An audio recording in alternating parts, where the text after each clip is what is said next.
Les ressources humaines sont au cœur de tout. Quelle que soit la robustesse d'un process, en entrée ou en sortie, il y a des femmes et des hommes qui le portent. Donc il est clair que de la façon dont on appréhende le facteur humain, on peut produire de la réussite ou de l'échec, ou plus exactement de la véritable réussite ou des véritables plantages.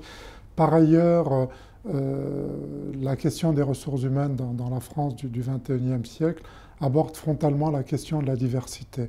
Et donc, notre pays a souvent été marqué par un certain conservatisme, pour appeler un chat, c'est de prendre un homme plutôt de type européen, plutôt surdiplômé, plutôt 30-35 ans, là où on pourrait recruter une femme, on pourrait prendre d'autres types de profils.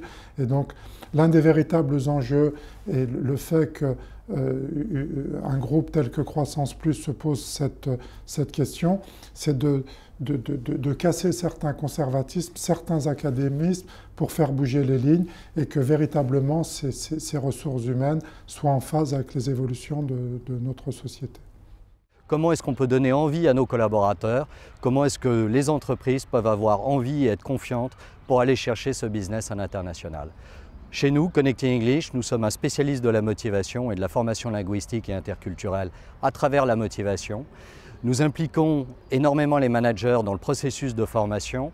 Nous personnalisons les formations, nous les rendons très opérationnelles et par là même, nous donnons envie et nous donnons la confiance aux collaborateurs pour aller chercher ce business qui sera générateur d'emplois en France. Mon entreprise à moi, c'est aussi des collaborateurs. Hein. Je suis rien sans eux, ça c'est évident. C'est une équipe qui travaille avec moi.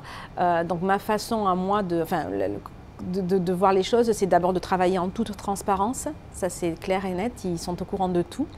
C'est aussi beaucoup de communication à tous les moments de la journée, certes au moment du service, parce qu'en effet il faut délivrer une prestation en 2 heures de temps la plus parfaite possible, donc beaucoup de communication, de coordination, mais c'est aussi beaucoup de communication à tout moment de la journée parce que je veux qu'ils prennent partie d'une décision s'il s'agit de communication, s'il s'agit de choix d'investissement, donc tout se passe chez moi autour de la communication. Je crois qu'on a encore un problème culturel dans ce pays.